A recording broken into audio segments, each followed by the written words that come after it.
Si kancil dan buaya yang serakah. Di sebuah hutan yang hijau dan lebat, hiduplah seekor kancil yang terkenal cerdik.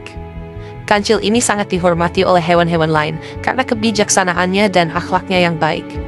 Dia selalu membantu sesama hewan yang kesusahan dan tidak pernah menggunakan kecerdasannya untuk menipu. Suatu hari, kancil sedang berjalan di tepi sungai ketika tiba-tiba mendengar suara tangisan. Dia segera mencari sumber suara itu dan menemukan seekor burung kecil terperangkap di sebuah jaring. Burung itu tampak sangat ketakutan dan tak berdaya. Kancil pun mendekat dan berkata, "Jangan khawatir, aku akan menolongmu." Dengan hati-hati, kancil menggunakan giginya yang tajam untuk memotong jaring itu. Akhirnya, burung kecil itu bebas dan berterima kasih kepada kancil. "Terima kasih, kancil.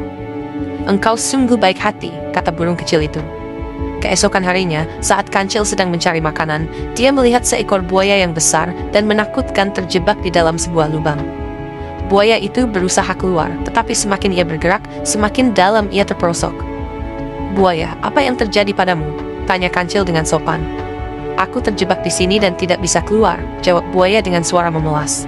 "Tolong bantu aku, kancil. Aku janji tidak akan memakanmu." Kancil merasa kasihan pada buaya itu dan meskipun dia tahu buaya terkenal serakah, dia tetap memutuskan untuk membantu. Kancil mencari ranting panjang dan memberikan ujungnya kepada buaya agar bisa merangkak keluar. Setelah buaya berhasil keluar dari lubang, alih-alih berterima kasih, buaya justru menunjukkan giginya yang tajam dan berkata, "Terima kasih sudah menolongku, kancil.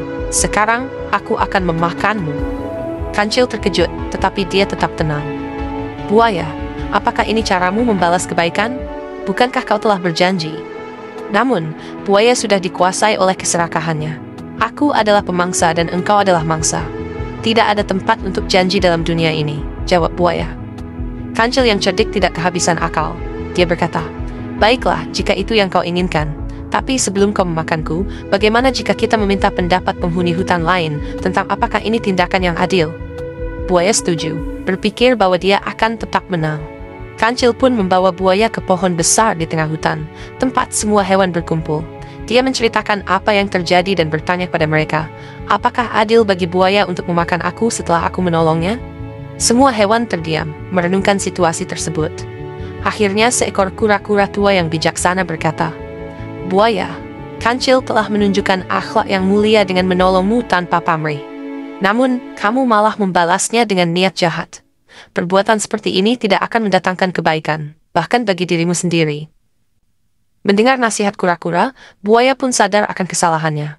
Dengan malu, dia meminta maaf kepada kancil dan semua hewan di hutan. "Aku sangat menyesal," kata buaya. "Aku tidak akan mengulangi kesalahan ini lagi." Sejak hari itu, buaya belajar untuk mengendalikan keserakahannya, dan kancil tetap hidup dengan damai, dihormati oleh semua hewan di hutan.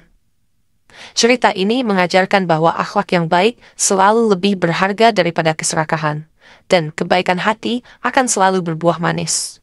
Semoga cerita ini bisa menjadi inspirasi tentang pentingnya menjaga akhlak yang baik dalam kehidupan sehari-hari.